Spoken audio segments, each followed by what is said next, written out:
Ya, baiklah Bapak Ibu sekalian, kita lanjutkan kembali ya. Pada topik kali ini kita berbicara mengenai yang namanya history of accounting software gitu ya. Jadi pada pertemuan sebelumnya kita sudah membahas mengenai framework ya, yang namanya framework dari digital accounting itu sejauh mana saja ya, atau apa saja ruang lingkupnya. Nah, ini kita melihat ya kedudukan aplikasi akuntansi. Nah, jadi kedudukan aplikasi akuntansi bermula dari tahun 50-an ya, sampai dengan awal tahun 60-an, di mana beberapa perusahaan-perusahaan yang besar pada awalnya itu menghandle ya beberapa kebutuhan terkait dengan datanya itu eh, apa ya terkait dengan kebutuhan datanya itu harus menyesuaikan dengan tata kelola pemerintahan yang ada pada saat itu ya. Dan di mana kalau data umumnya itu dilakukan tidak bisa dihandle secara manual gitu ya, maka tentu saja akan menghadapi permasalahan ya yang namanya keefektifan dari sisi biaya ya. Nah, peranan dari akuntansi dan informasi keuangan gitu ya, ini yang sifatnya untuk membantu tugas-tugas yang alamiah yang dilakukan secara berulang-ulang gitu ya, dan juga volumenya tinggi gitu ya. Maka ada beberapa program akuntansi gitu ya yang lahir ya, yang membantu untuk hal tersebut gitu ya. Pionirnya siapa ya? Pionirnya adalah IBM dan juga Big Iron gitu ya. Jadi Big Iron itu dan juga IBM itu raksasa dunia. Kalau sekarang IBM itu mungkin sudah diakuisisi gitu ya oleh China ya, atau juga Big Iron ini saya nggak tahu nih sekarang kedudukannya di mana ya, atau bagaimana Big Iron itu. Yang jelas tahun 50-an dan 60-an IBM dan juga Big Iron inilah gitu ya yang punya peranan ya. Dan pemrosesan gitu ya mengarah kepada sentralisasi ya, penggunaan mainframe sentralisasi gitu ya. Jadi penggunaan mainframe tersebut digunakan karena apa ya? Bisa dimanfaatkan oleh user yang banyak gitu ya, dan juga dengan berbagai mode yang ada. Dan kedudukan user itu dalam menggunakan data-data yang banyak via terminal gitu ya, di mana dalam pemrosesannya menggunakan beberapa terkait dengan prioritas-prioritas yang ada ya. Nah, sehingga level keamanannya juga dan juga keandalannya harus terpenuhi ya. Maka kedudukan dari mini komputer ini sebagai pionir ya, sebagai pionir dari Digital Equipment Corporation ya, yang dalam hal ini kemampuannya lebih rendah gitu ya, dan juga lebih rendah juga dari sisi kuat atau tidaknya dalam pemrosesannya. Datanya. Sehingga kedudukan dari mainframe tersebut dan juga mini mini komputer tersebut itu punya apa gitu ya, punya benefit yang kecil gitu ya. Artinya nggak bisa dia menghandle keseluruhan ya. Nah, ini kalau kita melihat perkembangan bicara software dan juga hardware ya tahun 60-an sampai dengan tahun 95 ya. Jadi antara tahun 1960 dengan tahun 95 gitu ya. Itulah yang disebut dengan eranya mainframe dan eranya client server. Nah, sekarang apakah masih relevan ya yang namanya mainframe itu dan juga client server tersebut ya?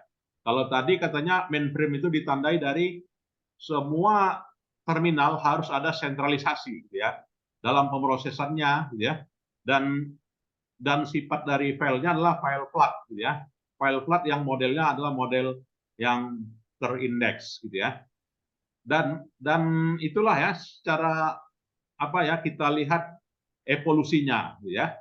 Nah, sehingga awal-awalnya software akuntansi gitu ya itu sangat bergantung kepada yang namanya mainframe dan digerakkan oleh beberapa perangkat operasi ya, sistem operasi yang namanya sistem operasi yang berbasis bahasanya COBOL, berbahasa assembler ya, berbahasa Fortran dan juga RPG. Nah, sekarang udah nggak ada lagi nih. Dan data yang disimpan ya itu dalam bentuk format yang tetap dan juga struktur yang apa ya dalam struktur yang terindeks ya yang ada di mainframe tersebut ya.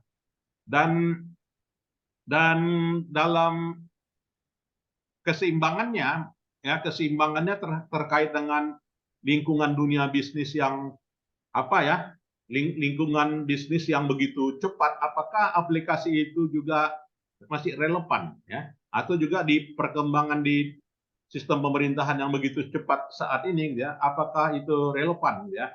Nah, artinya dalam kondisi yang disebut dengan legacy sistem tersebut ya, tidak ada standar apa ya, standar yang definisi standar bicara terkait dengan sistem komputer yang didasarkan pada perkembangan hardware dan juga software tersebut. Ya, karena pada dasarnya gitu ya, pada dasarnya kedudukan dari mainframe dan juga beberapa paket perangkat lunak yang berasal dari pihak kedua maupun juga dari beberapa pihak ketiga yang menggunakan paket bahasa tertentu itu sifatnya relatif gitu ya. Dan setiap dari sistem yang digunakan secara potensial gitu ya, ini sangat sangat bergantung pada yang namanya sistem yang ada. Nah, peranan dari internet dikembangkan tahun 90-an. Jadi perkembangan dari internet tersebut secara absolut gitu ya, itu dapat mendukung keberadaan dari sistem yang ada ya, legacy system. Nah, banyak praktik bisnis yang menginvestasikan ya legacy system itu ya tidak memiliki tidak memiliki pengembangan lebih lanjut ya, pengembangan lebih lanjut kedudukannya, sehingga sistem-sistem yang ada tersebut gitu ya, itu mendapatkan kritikal gitu ya, dan masih dianggap Excel gitu ya sebagai aplikasi yang punya keunggulan lebih ya dalam setiap pemrosesan ya, dan banyak sistem gitu ya mengalami disrupsi gitu ya atas hal tersebut gitu ya.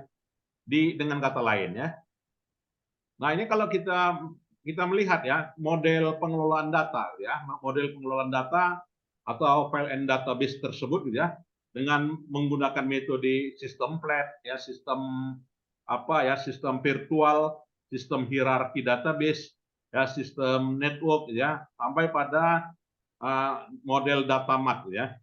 Jadi itu semuanya menghasilkan operasi dan jasa layanan yang dalam hal ini sifatnya mahal terkadang dan juga banyak kesalahan ya, sehingga kedudukan dari pemrograman mainframe tadi ini dianggap punya kekurangan ya. Kekurangannya adalah harganya mahal ya, dan juga sangat tergantung ya kepada para pemrogram ya, dan juga sangat tergantung pada perangkat-perangkat dari komputer tersebut gitu ya. Nah, sehingga aplikasi-aplikasi tersebut sulit sekali dimodifikasi gitu ya, karena sangat tergantung tadi ya, ada beberapa variabel yang menyebabkan ketergantungan, yaitu tergantung pada mainframe-nya, tergantung pada pemrogramannya, dan juga tergantung pada perangkat keras ya. Nah, sehingga atas hal tersebut gitu ya, ada dua pendekatan gitu ya, dua pendekatan yang harus dilakukan ya, yaitu pertama, organisasi itu harus melakukan migrasi kepada sistem yang baru ya, atau juga platform perangkat keras yang baru, dan secara umum kegunaannya adalah menggunakan aplikasi yang baru. Jadi pada fase ini di awal-awalnya ini merupakan suatu pendekatan yang besar ya, disebabkan karena kesuksesan dan juga kesalahan dari teknik itu juga dapat direkam ya. Nah, sehingga opsi yang kedua adalah dengan melakukan modernisasi gitu ya, modernisasi atas keberadaan sistem yang baru. Nah, modernisasi itu bentuknya apa saja? Bentuknya adalah pertama dengan melakukan restrukturisasi ya, kemudian melakukan re-engineer ya, atau juga refurbish ya, atau juga rejuvenate, atau juga melakukan rearsiteksi ulang atas keberadaan sistem yang digunakan. Nah, sehingga dengan teknik yang berbeda, maka metode modernisasi tersebut memerlukan yang namanya kode-kode pemrograman itu harus ditulis ulang ya, dengan menggunakan paket bahasa yang baru ya. Dan keberadaan dari bisnis dan juga keberadaan dari perangkat keras pada saat ini gitu ya, dari legacy system tersebut, sehingga perlunya menambahkan berbasis yang namanya berbasis web gitu ya, dan juga berbasis query, fasilitas query. Karena apa? Ya karena bisa memudahkan gitu ya untuk diedit ya, atau juga untuk di program ulang ya. Atas hal tersebut, yang namanya perusahaan Load Corporation ini melakukan migrasi ya, dan juga melakukan modernisasi ya atas keberadaan sistem tersebut. Selama 75 tahun, bahwasanya perusahaan-perusahaan multinasional ya, ini menginvestasikan sudah kira-kira sekitar 400 US dollar miliar ya, dan mekanisme teknologi tingkat tinggi ya dalam menghasilkan produk, kemudian juga transportasi, kemudian juga dalam bidang chemical ya. Jadi memang Load Corporation itu bergerak di bidang hal tersebut ya. Dan Load Corporation terus juga menginvestasikan sistem yang baru ya, yang menggunakan yang namanya S-Man dan juga DigPack ya. Jadi terutama dalam diimplementasikan pada divisi-divisi mekanikalnya dan juga divisi yang lainnya gitu ya. Nah, jadi di sini keberadaan load legacy system tersebut yang memperkenalkan ya yang namanya sistem penganggaran berbasis web gitu ya. Jadi sistem penganggaran berbasis web untuk menopang yang namanya divisi mekanik tadi gitu ya. Jadi untuk menopang divisi mekanik tadi, maka diterapkanlah yang namanya semuanya serba pemrograman yang sifatnya tidak sangat tergantung pada kertas, gitu ya. Kemudian juga pertukaran data supplier, kemudian juga otomatisasi posting, kemudian sistem pertukaran elektronik, dan juga otomatisasi pesan ya. Nah ini kalau kita lihat dari teknologi sekarang ini ya memang udah ketinggalan ya, tapi inilah evolusinya ya, evolusi dari load system tersebut ya. Nah, di mana beberapa modernisasi tersebut ya dalam bentuk paperless payable di sini ya, di mana divisi mekanik itu menulis program ya yang namanya menggunakan paket bahasa Fortran. Jadi paket bahasa Fortran di sini gitu ya, ini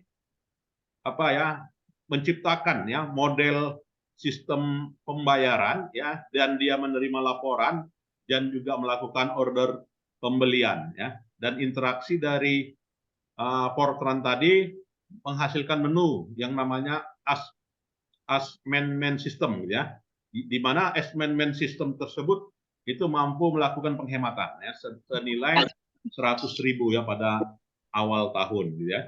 Nah, begitu juga pada entitas supplier gitu ya. Jadi pada proses supplier dilakukan yang namanya supplier data interchange. Jadi dengan implementasi supplier data interchange tadi itu dapat menentukan ya kebutuhan bahan baku, kemudian juga akses atas data gitu ya, serta model pembayaran yang lainnya gitu ya. Nah, begitu juga otomatisasi posting, ya begitu juga electronic data interchange dan juga sistem pengiriman pesan ya dengan fax. Nah, itulah yang dilakukan dan perkembangannya lebih lanjut juga gitu ya, mengarah pada sistem buku besar dan pelaporannya, di mana pada sistem buku besar dan pelaporannya dari berbagai jenis departemen yang ada itu mengkonsolidasikan ya yang namanya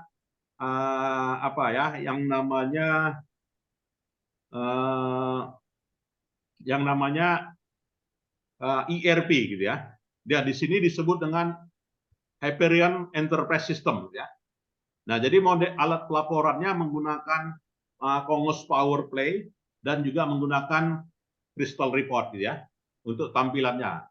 Jadi untuk tampilannya menggunakan Crystal Report itu tersedia yang namanya fitur-fitur drill down ya, atau juga data slashing ya, atau dicing, dan juga tersedianya internet workflow software ya yang melakukan redesign atas saldo piutang ya, hutang dan juga order pembelian ya, aliran order pembelian. Nah, untuk proses budgetnya gitu ya, ini menggunakan basis yang namanya basis web ya, dan dikembangkan secara in-house ya, jadi bukan beli ya, tetapi dikembangkan oleh program mereka sendiri ya, pengembangan secara terus-menerus. Nah, itu. Dan begitu juga kita melihat ya di sini secara teknis gitu ya, ada server tadi gitu ya, yang disebut dengan client server itu punya lingkungan gitu ya, di mana karakteristiknya ada 3 pemain. Pertama adalah secara teknis klien itu adalah fungsi penyajian presentation ya, fungsi aplikasi dan juga fungsi database. Nah, dalam peranannya sebagai peranan presentation ya di level ini ya, maka fungsi utamanya adalah melakukan download ya, melakukan upload dan juga menampilkan data ya. Jika klien tersebut mencukupi dalam pemrosesannya ya, maka pemrosesannya hanya melakukan secara lokal ya, dan aplikasi atau juga database tadi itu dilakukan secara sentral yaitu berbasis server ya, dan aplikasi tersebut menghandle gitu ya peranan ya, dan juga pemrosesan secara logis ya, dan atas akselerasi fungsi dan juga validasi data ya. Nah, jadi ini kalau kita lihat kedudukan dari presentation layer, tugasnya download, upload, display, and process. Fungsi kedudukannya peranannya sebagai application, pemrosesan pemrograman logis, kemudian juga business rule, kemudian juga validasi data, kemudian juga koreksi atas data, kemudian juga membantu user head, dan juga melakukan exchange of message ya, pertukaran pesan. Nah, kedudukannya sebagai database layer ya, ini fungsinya adalah fungsi mengelola data, kemudian juga menyortir data, kemudian mengkonfigurasi sistem keamanan, integritas data, dan juga sistem administrasi ya. Jadi ini yang namanya model arsitektur client server. Nah, perbedaan konfigurasi tersebut ya, arsitektur client server itu secara secara tampilan visual bisa kita lihat sebagai berikut ya. Jadi pada saat konfigurasi client server itu sebagai tutir ya, kedudukannya yaitu presentation layer dan juga application layer, di mana application layer juga mencakup database layer ya. Sedangkan kedudukan arsitektur client server yang menjalankan 3 fungsi, yaitu fungsi presentation, ya, fungsi application, dan juga fungsi database layer. Dan N-tier ya, kedudukannya adalah ya presentation layer, ya application layer punya sub layer, yaitu sampai beberapa level sub layer ya. Jadi application layer juga terbagi ya, itu dikatakan dengan N-tier, Bapak Ibu ya. Dan biasanya gitu ya, ini digerakkan oleh yang namanya RDBMS gitu ya, atau disebut dengan database management system ya. Jadi ada sistem penggeraknya yang namanya RDBMS ya, atau database management system ya, di mana kedudukannya adalah menjalankan ya, atau juga memberikan pergerakan ya atas jalannya komputer, sehingga transaksi akuntansi gitu ya itu bisa diproses dan juga bisa didistribusikan ke lingkungannya ya. Dan pemisahan database dari aplikasi itu dapat berimplikasi gitu ya, di mana aplikasi akuntansi bisa memfokuskan ya kepada pemrograman saja ya, yang menghindari bisa apa ya, bisa mengabaikan yang namanya proprietary database, ya, artinya maintenance atas database secara parsial, ya, di mana program akuntansi gitu ya, dapat secara cepat beradaptasi ya terhadap perubahan dari database dan juga pengembangan baru. Dan database di sini berupa database yang sifatnya multimedia yang berorientasi pada objek, ya, tanpa melakukan pemrograman yang dilakukan secara berulang, gitu ya. Dan ini kita melihat ya bagaimana hubungan antara satu database dengan database lain. Itulah yang disebut dengan database relasional, ya, atau disebut dengan relational database. Aplikasi akuntansi dapat menggunakan ya beberapa front end dan dikoneksikan ya dengan database, di mana salah satu dari database tersebut bisa ditulis ulang dan juga bisa terintegrasi ya antara aplikasi satu dengan aplikasi yang lainnya, ya. Dan apa ya? Dan lahirlah yang namanya base software. Jadi base software yang dipopulerkan oleh Sage Software, gitu ya, dalam kasus ini, gitu ya, ini merupakan aplikasi akuntansi yang bisa berjalan ya dengan model konfigurasi LAN ya dan juga konfigurasi WAN ya. Jadi bisa digunakan pada area geografi tertentu dan dalam satu negara tertentu ya. Dan secara umum ya aplikasi akuntansi ini merupakan suatu paket ya, bentuknya bentuk paket atau juga dalam bentuk aplikasi yang bisa digerakkan di PC atau juga dalam lingkungan client server. Jadi mayoritas aplikasi akuntansi perusahaan itu dalam yang bukan dalam bentuk in-house tadi gitu ya, adalah seperti Intuit ya, Peachtree ya, GreatPlane ya, kemudian Exact Macola ya, atau juga Best Software. Nah, ini awal-awal berkembangnya aplikasi tersebut ya. Jadi ini memang kalau kita lihat masih ada ini ya kan, seperti Intuit ini masih ada ya kan, kemudian Peachtree ya. GreatPlane saya nggak tahu. Ya, mungkin masih ada atau tidak ya. Atau juga Exact Macola juga saya kurang tahu ini antara masih ada atau tidak ya. Tapi yang jelas ya Intuit ini saya lihat masih dijual dan juga Peachtree juga masih dijual ya dengan harga kisaran 1.000 US kalau nggak salah. Pernah saya lihat. Nah, inilah model arsitektur server ya. Jadi model arsitektur server berupa client server dengan browser server. Jadi perbedaan antara client server dengan browser server di sini yaitu pemisahnya adalah adanya web server. Web server yang digerakkan oleh web admin gitu ya. Sedangkan model client server digerakkan web tanpa adanya web server, di mana web administrator dan juga database administrator. Nah, di sini tidak ada ya pada client server ya, sedangkan pada browser server itu memerlukan yang namanya web server. Oke. Nah, kemudian kita melihat ya perkembangan yang namanya SAP ya. Nah, ini yang sekarang banyak diterapkan di perusahaan-perusahaan ya.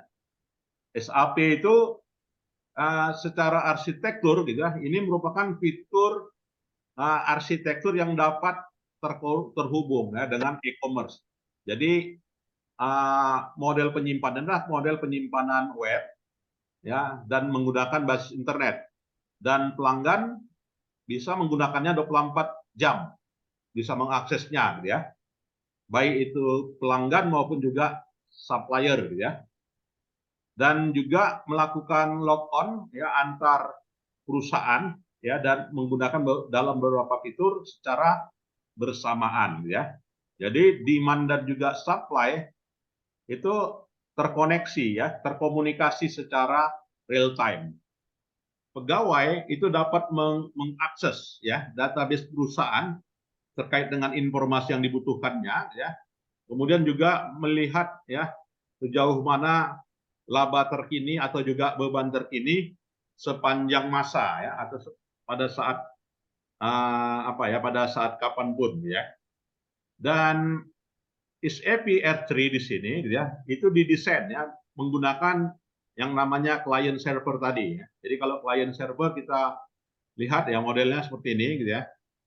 Di mana lingkungan dari client server tersebut mengilustrasikan ya di mana client server dengan browser server, di mana SAP itulah yang namanya bentuk ERP sekarang ini ya. Jadi yang dikatakan ERP terintegrasinya antara revenue cycle, expenditure cycle, dengan production cycle, human resource cycle, sampai pada general ledger and reporting system. Ya. Dan ERP di sini gitu ya, itu awalnya diterapkan oleh yang namanya Gartner Group ya awal tahun 90-an. Nah, jadi pionir dari ERP itu adalah Gartner Group. Dan ERP sistem tersebut gitu ya, ini terkoneksi gitu ya. Terkoneksi secara fungsional ya dengan berbagai bidang yang ada ya, terkoneksi di bidang akuntan, ya bidang akuntansi, di bidang keuangan, bidang produksi, human resource, sistem penjualan sampai pada distribusi dan penjualan. Dan ERP di sini esensinya adalah mengintegrasikan seluruh departemen ya dan juga seluruh fungsi yang ada di organisasi tersebut ya dan merupakan bentuk paket komersil ya aplikasi komersil. Dan ERP sistem tersebut gitu ya itu menggunakan database sendiri, penggeraknya disebut dengan RDBMS ya atau database management system yang disebut dengan data warehouse ya atau model penyimpanan data yang berbasis client server ya. Dan kesuksesan dari arsitektur tersebut sangat bergantung pada interaksi guest user interface atau GUI dan mana SAP ya atau juga Oracle. Nah, ini beberapa aplikasi ya yang banyak ditawarkan oleh vendor-vendor ya sebagai bentuk ERP. Jadi sederhananya SAP di sini ya, itu menunjukkan secara konseptual ya bagaimana database itu didukung ya dalam model yang digerakkan oleh model database apakah termasuk yang diterapkan di IBM ya di Oracle, Informix, Microsoft SQL ya atau SAP Store atau master data ya atau transaction data atau juga metadata ya. Jadi atau juga bentuk yang lainnya menggunakan paket bahasa ya yang namanya paket bahasa The Advanced Business Application Programming ya yang mendefinisikan dan juga memanipulasi pada saat ketika penyimpanan data. Jadi aplikasi server di sini dapat bisa berjalan menggunakan sistem operasi ya yang namanya sistem operasi Unflexed Information Computing System atau Unix dan juga secara virtual ya menggunakan yang namanya virtual memory system dan juga Windows New Technology ya. Nah, ini kita lihat konfigurasinya ya. Arsitektur dari SAP tersebut ya. Jadi kedudukannya adalah SAP tersebut bisa media presentasi ya.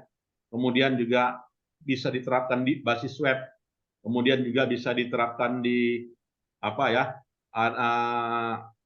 Di application server dan juga melakukan penyimpanan data ya, baik itu penyimpanan data, data warehouse berupa master data ya, transaction data dan juga metadata ya. Nah, jadi kita melihat di sini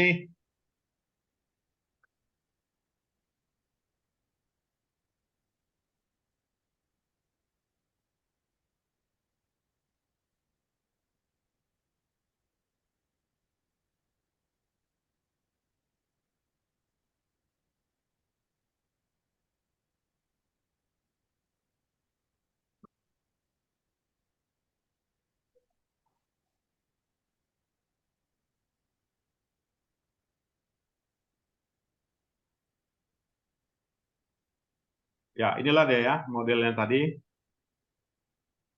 Nah, sekarang kita melihat ya pada tingkatannya ya. Tingkatan dari aplikasi akuntansi tersebut digambarkan ya. Ada kategori untuk kategori yang besar ya, dan juga perusahaan multinasional.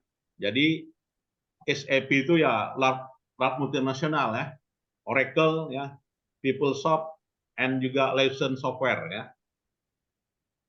Ya mungkin bisa nanti melihat ya beberapa tulisan-tulisan jurnal terkait dengan keandalan dan juga apa ya ke ketepatan beberapa ya kendala atau juga kekuatan dari beberapa aplikasi tersebut. Nah, untuk skala menengah, ya, aplikasi akuntansi itu dikelompokkan, ya, menurut textbook ini adalah Great Plain, kemudian juga Exact, kemudian Exact Macola, ya, Best Software, dan juga Traverse Open System. Nah, ini kategori medium large, ya, dan juga small medium business. Nah, ini kelompok-kelompoknya, ya. Nah, untuk kategori yang kecil, ya, small business, dan juga yang sifatnya rumahan, ya, seperti misalnya Big Easy Accounting, ya kan? Mungkin Bapak Ibu udah pernah ya menggunakan Big Easy Accounting ya, atau MYOB Accounting, ya itu untuk kategori small business dan juga home small office, atau juga Peachtree, ya atau juga QuickBook ya, atau juga NetSite ya. Ini untuk kategori home small and juga small business ya. Nah jadi kalau kita lihat ya di gambarannya di sini memang ya SAP itu perusahaan sendiri ya, yang bukan kelompok Microsoft. Jadi Microsoft itu menghasilkan aplikasi akuntansi untuk skala besar sampai kepada small ya. Jadi belum lagi skala multinasional ya, masih SAP dan juga Oracle yang besar ya dibanding dengan Microsoft. Tapi kita nggak tahu ke depannya, bisa aja ya, apakah SAP mengakuisisi Microsoft atau juga Microsoft yang mengakuisisi SAP atau Oracle. Nah ini ya. Sedangkan Intuit ya, QuickBook dan juga Quicken. Nah ini ya. Ya, kemudian juga kita melihat ya beberapa fungsi-fungsi apa saja yang dijalankannya. Kalau bicara SAP tadi gitu ya, maka SAP tadi modul-modul apa yang dijalankannya. Nah, untuk SAP modul fungsi bisnis itu menjalankan fungsi yang pertama adalah fungsi kebendaharaan ya, treasury function. Kemudian perencanaan produksi, ya kemudian warehouse management, ya kemudian project management, ya kemudian sumber daya SDM, ya kemudian juga rantai nilai pemasok, ya kemudian juga rantai nilai supplier, hubungan dengan supplier ya, kemudian juga customer relationship management ya. Nah ini adalah modul-modul fungsi bisnis ya. Nah, untuk modul fungsi akuntansi yang dijalankan oleh SFP gitu ya, itu meliputi ya fungsi submenu akuntansi, submenu SIA gitu ya. Mulai dari sales order entry, ya kan accounting, account receivable, purchasing, inventory management, ya account payable ya. Kemudian penentuan harga pokok produksi, job costing, ya kemudian juga fixed asset, kemudian payroll and juga general ledger. Dan customisasi meliputi bisa memodifikasi, bisa mengimport dan mengekspor data, ya kemudian juga bisa melakukan kustomisasi berupa tampilan layarnya, tampilan laporannya, gitu kan. Nah itu adalah customization tool. Dan kedudukan SAP ya sebagai modul e-commerce didukung oleh ya berbasis web, ya. Jadi berbasis web bisa fungsinya adalah bisa fungsi kebendaraan dan juga bisa fungsi akuntansi gitu ya. Jadi kalau fungsi akuntansi mencakup ya pelaporan, ya sistem pelaporan ya, kemudian juga uh, manajemen biaya online gitu ya, atau juga sistem apa ya, web enable closing. Dan juga fungsi kedudukannya sebagai e-commerce modul, ya, meliputi juga melakukan pertukaran data secara elektronik, ya. Kemudian juga customer relationship management, ya, kemudian supplier relationship management, ya, kemudian supply chain management, dan juga electronic marketplace exchange, gitu ya. Nah, jadi kalau Bapak Ibu nanti mau melihat kasusnya ini, ya tentu saja lihat jurnal, ya. Boleh aja nanti dicari gitu ya. Kalau ada paper ya yang terkait dengan bagaimana implementasi model rantai nilai, ya, manajemen rantai nilai, ya, model rantai nilai pemasok, gitu ya. Itu banyak ya di beberapa jurnal. Kemudian juga model hubungan dengan pelanggan, gitu ya. Nah, itu beberapa kasus yang terjadi di beberapa kelompok perusahaan go public di Amerika atau di Eropa, ya. Nah, itu Bapak Ibu bisa lihat kasusnya ya di beberapa jurnal-jurnal yang ada, gitu ya. Begitu juga fungsi kebendaraan, ya kan, fungsi kebendaraan isunya banyak gitu ya kalau di jurnal itu, mau mulai dari isu apa ya, keandalan gitu ya, kemudian juga mau isunya keamanan, ya, mau isunya berupa apa ya, eh, apa namanya, isu berupa kebiasaan dalam menggunakan, gitu kan. Nah, jadi di situ bisa dilihat di beberapa kasus-kasus yang ada pada jurnal-jurnal internasional ya. Nah itu Bapak Ibu. Nah itulah dari topik chapter 2 ini gitu ya, yang bisa kita resumikan ya, bisa kita simpulkan ya mengenai evolusi dan juga konfigurasi atau juga desain arsitektur dari aplikasi akuntansi gitu ya. Nah itu ya. Ya ini sebenarnya topik-topik yang cukup menarik ya. Cukup menarik untuk Bapak Ibu lihat ya bagaimana ini praktiknya dan juga bukti empirisnya ya pada paper dan tulisan internasional. Silakan ya bisa ditampilkan ya atau bisa ditulis nanti ditulis ulang ya hingga menjadi tulisan ya paper. Ya mungkin ada kita diskusikan. Silakan Bapak Ibu. Prof. Ya, Assalamualaikum wabarakatuh. ya Pak Faisal ya. Ya, siap Prof. Faisal, Prof. Ya, silakan Pak. Eh, Menarik sekali nih Prof yang Bapak Faisal sampaikan pada hari ini. Ini sangat berhubungan sekali dengan kebetulan saya di praktisi. Ya, Bagaimana bisnis kita itu bisnis bank, Dok. ya betul Bisnis Pak. bank itu memang ya digenerate oleh sistem informasi dan informasinya sangat sangat luas Ya, dan juga perubahannya dari waktu ke waktu. Nah, yang saya sampaikan ini perlu saya hanya ingin menyampaikan aja Prof bagaimana kita itu melakukan beberapa kali evolusi ya, terkait sistem informasi, ya, baik dari manual kemudian berpindah dari manual ke semi manual, yaitu dari menggunakan mesin Monroe oh ya, untuk terkait proses pembukuannya. ya, Kemudian di sekitar tahun 2000 itu kita dari Monroe pindah ke sistem online, Sisbank ya, ya, Sisbank. Sama Sisbank Prof itu dia sistemnya tidak tidak sama dengan SAP dan itu in-house kita dibangun sendiri. Kemudian kita juga setelah itu pindah ke menggunakan sistem online digital banking, ya, tapi itu modelnya model model masih desktop. Dan yang terakhir kita ada model pindah dari Olive yang desktop ke yang web base, itu yang 724 yang 7 hari dia operasional. Nah, yang saya sampaikan tadi bahwasannya memang betul kita ada terkait datanya kita memakai DBMS, data bank database management system Prof. ya, Pak. Kemudian tetapi ketika ini saling mengintegrasikan itu tidak menggunakan tadi yang disampaikan terkait ERP. Kita nggak pakai ERP sekarang ini, berkembang teknologinya ke Open API atau Open Application Programming Interface. Ya, ini jadi satu sistem ini bisa menghubungkan dengan sistem lain Ya. dengan membuka membuka channelnya masing-masing gitu, Prof. Ya, Ya. artinya dengan jadi kita ini bisa connect ke Kementerian Keuangan, Wah, hebat ya.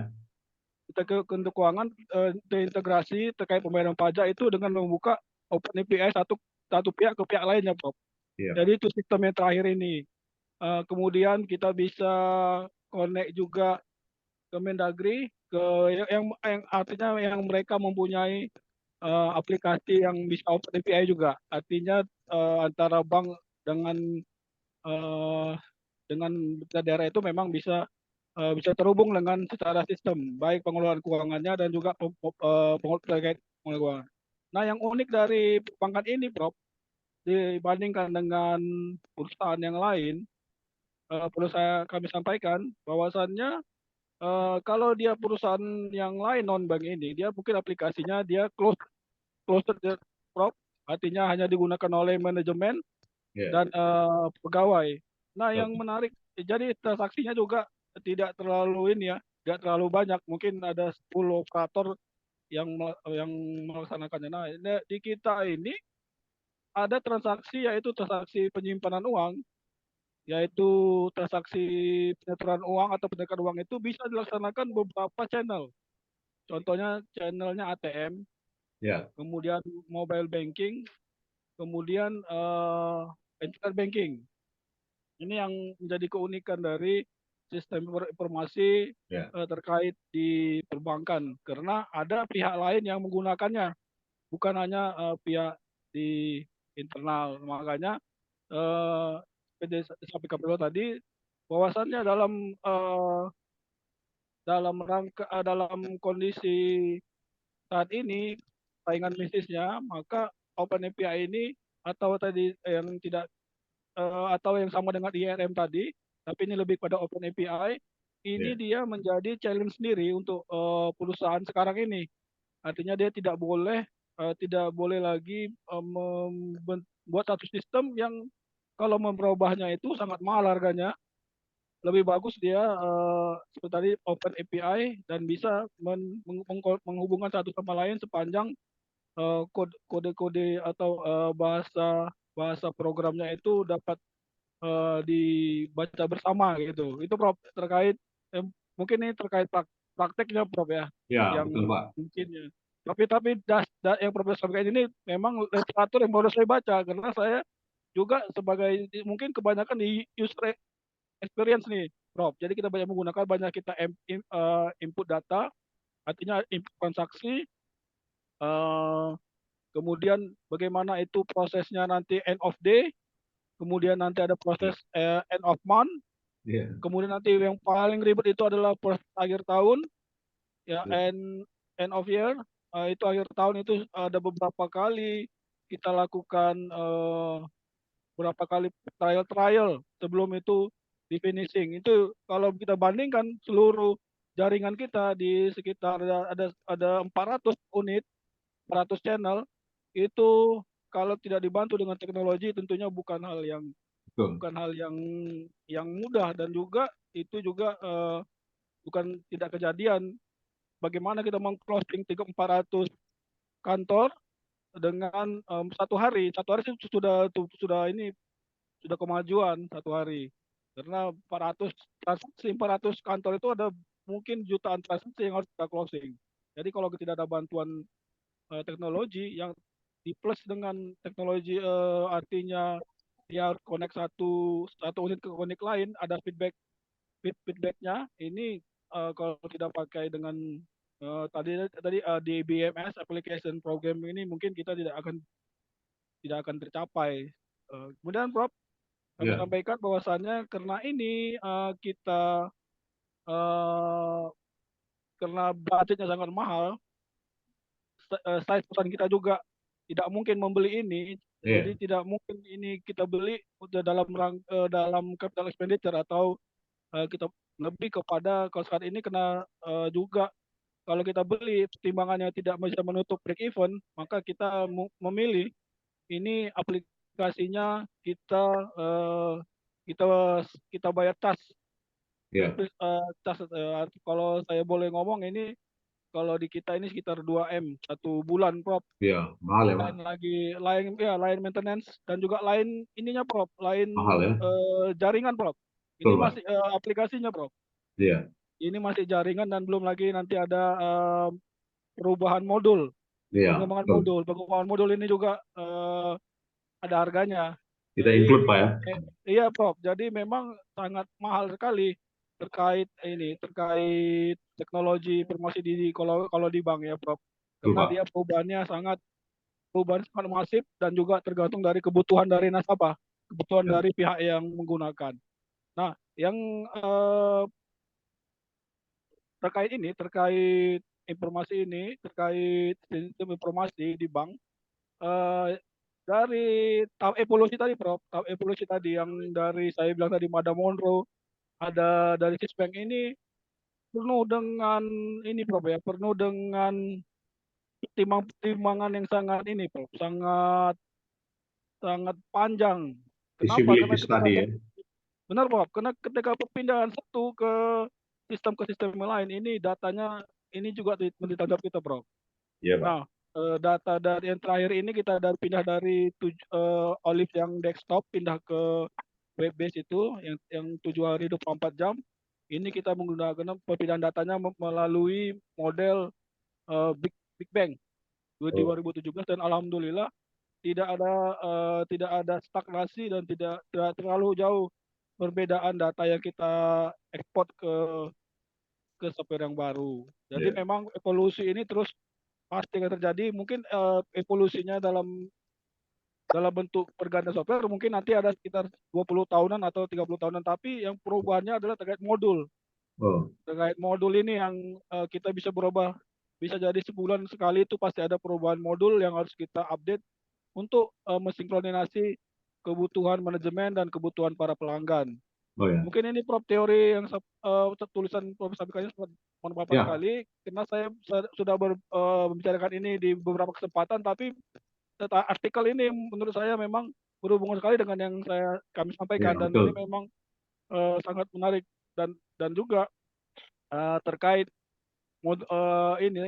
modul-modul yang akan dibahas ke depan ini merupakan challenge sendiri bagi kita selaku mahasiswa karena skop untuk sistem informasi untuk kedepannya ini akan mendominasi perkembangan dari bisnis perusahaan. Ya, Jadi memang di beberapa penelitian mungkin saya ada baca tadi juga bahwasannya teknologi informasi itu mendorong terhadap pertumbuhan profitabilitas 6 kali mungkin, Prof. oh ya, 6 kali Dari ya. yang 6 kali. Jadi daripada yang tidak menggunakan teknologi informasi. Iya, Mungkin itu, Prof, sharing dari saya. Terima ya, kasih, Prof, Pak. ini artikelnya. Mungkin nanti Ya, akan saya pelajari lagi dan juga saya akan mungkin dengan prakteknya bagaimana gitu, Prof. ya, Pak. Terima kasih, Betul. Prof. Ya, Sekian, terima kasih. Assalamualaikum ya. warahmatullahi wabarakatuh. Terima kasih Pak Faisal Panggabean ya. Jadi cukup banyak juga masukan ya dari Bapak ya terkait dengan implementasinya ini di perusahaan ya.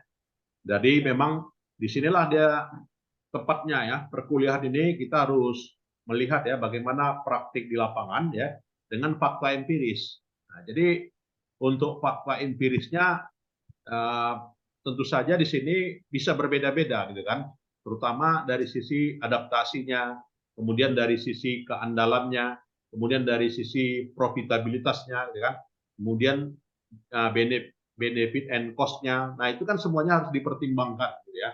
Maka di sini itulah tadinya kalau misalnya Pak Faisal Panggabean bisa juga mencari artikel ya terkait dengan model-model implementasi itu. Mungkin kalau di institusi kita nggak boleh kan gitu kan, nggak boleh data perusahaan itu dikeluarin gitu kan. Nah kita makanya di situ carilah jurnal gitu kan atau tulisan gitu ya terkait dengan kenapa sih terjadinya pertukaran ya, kenapa sih terjadinya in-house gitu ya, in-house tadi gitu ya, atau juga pengembangan lebih lanjut, kemudian juga pertimbangan beli sendiri gitu ya, atau juga pertimbangan yang lainnya. Nah itu nantinya cobalah dicari gitu ya di fakta-fakta empiris gitu ya. Jadi fakta empiris di situ meliputi ya, keterujiannya secara empiris, ya, apakah apa ya, faktor-faktor apa penyebab terjadinya pergantian sistem misalnya, atau juga faktor-faktor penyebab keandalan, ya, sehingga dipertahankan, ya, sehingga bisa berlaku 10 tahun 5 tahun, ya, itu kenapa. Nah, tentu saja di situ kalau bisa didukung dengan jurnal-jurnal tadi, sehingga lebih lebih klop gitu kan, kita praktik di lapangan dengan fakta empirisnya. Nah, jadi untuk itu silakan ya Bapak Ibu, nanti boleh aja resumikan, dituangkan yang ada di pikirannya terkait dengan praktik yang ada di lapangan dalam sebuah artikel gitu ya. Jadi boleh aja nanti disamarkan ya nama perusahaannya gitu, nggak usah disebutin gitu ya. Dan itulah nanti menjadi tulisan orisinil ya saya kira. Nah, jadi inilah gambaran teoritis gitu ya, dan Bapak Ibu bisa bandingkan dengan praktik yang ada di lapangan ya. Jadi ini kalau di lingkungan perguruan tinggi ini bisa semuanya dijadiin variabel ya. Dijadiin variabel ya, kemudian nanti kalau kalau ini nanti diteliti di lapangan, orang bisa bisa jawab bisa enggak gitu kan, karena nanti menyangkut kerahasiaan data gitu kan, atau sebagainya ya. Maka nantinya ya cobalah nanti bisa dicari ya evolusi dari perangkat lunak, kemudian implementasi ERP pada bank di Thailand atau di bank yang ada di Swiss gitu kan. Coba nanti dicari ya dalam bentuk artikel ya, sepanjang Bapak Ibu yang ketahui praktik yang dari lapangan dengan fakta empirisnya ya. Itu nanti uh, S3 itu diperlukan itu gitu ya. Artinya telah artikel ya, review dari artikel dari praktik yang ada di lapangan dengan fakta empiris. Saya kira itu. Ya, silakan. Terima kasih Pak Faisal. Ada lagi yang lain, Bapak Ibu? Mungkin saya mau menambahkan, Prof. Izin, Prof. Oh ya, Dari silakan sisi Pak. praktisi juga.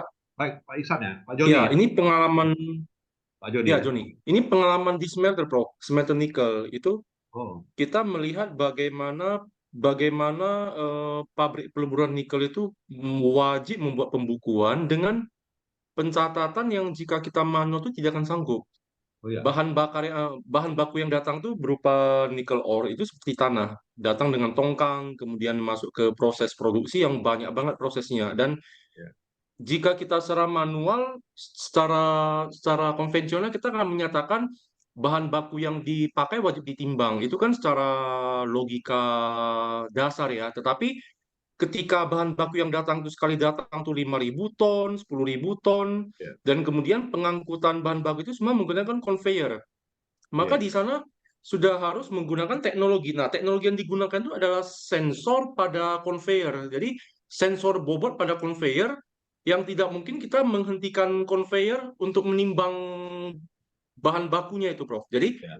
kita akan membiarkan conveyor berjalan, kemudian kita akan mengkalkulasi dengan kecepatan sekian, Ya. dengan sensornya sekian, itu akan didapatkan bahwa per batch itu berapa banyak, berapa ton bahan baku yang masuk ke dalam sistem.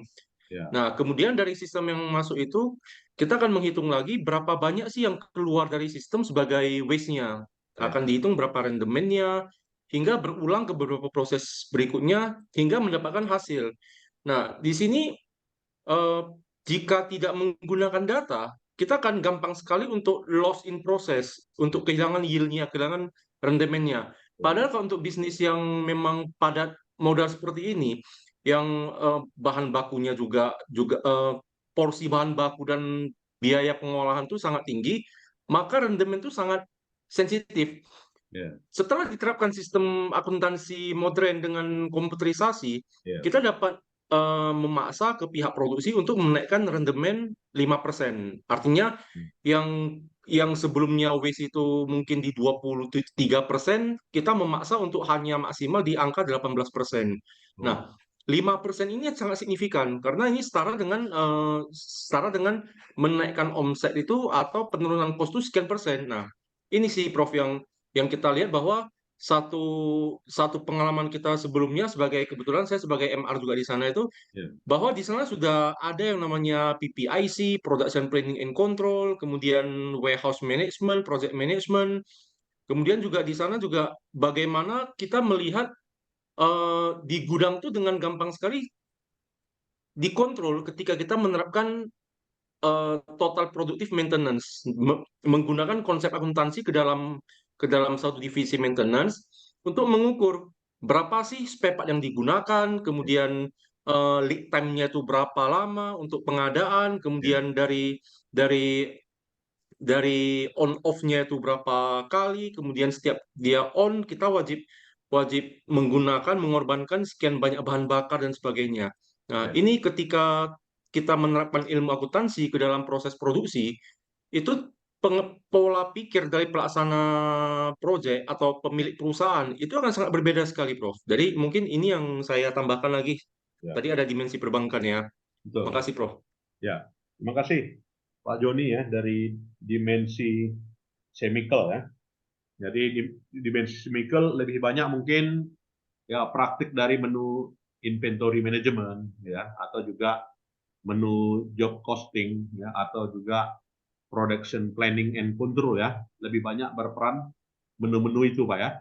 Sedangkan account receivable tidak gitu ya, atau juga uh, menu yang lainnya ya, supply chain-nya kurang ya, atau juga customer relationship-nya kurang. Tapi keempat menu tadi yang lebih berperan gitu ya. Beda dari tadi dengan perbankan gitu ya. Jadi kalau perbankan mungkin menu-menu itu nggak ada ya, job order nggak, job costing nggak ada di situ kan, atau juga purchasing Ya. tidak kan gitu ya. Tapi pada menu lain ya, menu misalnya hubungan kepada kantor pajak atau hubungan pada nasabah gitu kan, customer relationship itu malah berperan lebih besar gitu. Jadi memang tiap tiap perusahaan itu juga dalam apanya ya, fungsi dan modulnya juga masing-masing berbeda ya, sehingga keputusan juga berbeda di sini ya. Dan peranan dari RDBMS mungkin di semikal tidak banyak gitu ya, tapi di perbankan RDBMS-nya sangat sangat vital ya peranannya gitu ya, dan evolusinya juga sangat tinggi. Sedangkan di semikal tadi evolusinya tidak terlalu tinggi. Nah, untuk itu coba kita cari juga ya, ya bagaimana misalnya tulisan-tulisan internasional ya pada jurnal yang bereputasi ya tentang model pengolahan ya, model chemical ya, itu bagaimana praktiknya di lapangan ya. Mungkin kita ambil kasusnya apa ya, Freeport ya kan, atau juga perusahaan-perusahaan yang lain yang sistem produksi gitu kan. Nah, itu bisa nanti dieksplorasi ya dalam buah tulisan fakta empiris ya, itu kita perlukan di sini ya. Jadi variabel apa yang mempengaruhi gitu kan. Nah, itu sangat penting ya. Itu yang perlu kita cari ya Pak Joni. Jadi ketemu di sini antara praktik di lapangan dengan fakta empiris. Ya. Baik, Bapak Ibu yang lain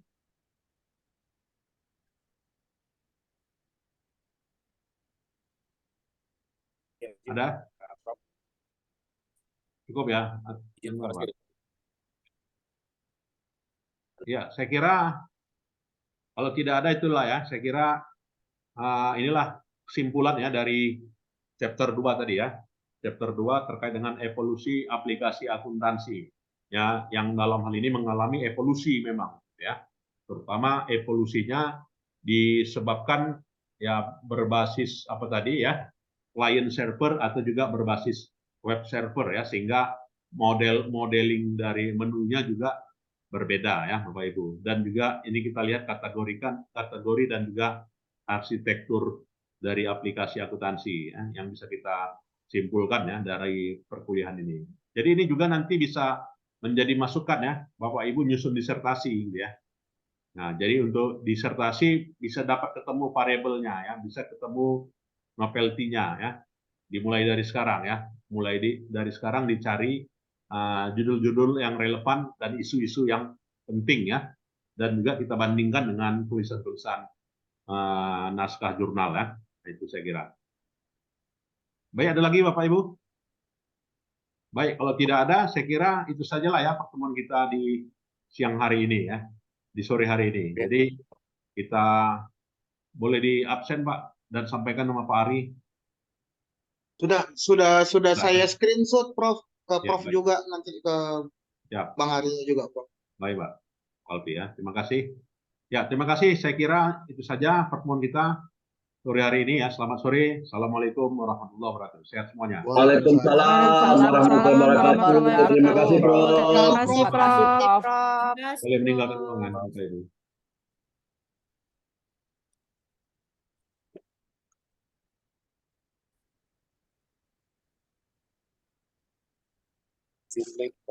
Ya, perlu. Izin live ya, Prof. Izin live, Prof. Semangat, Pak.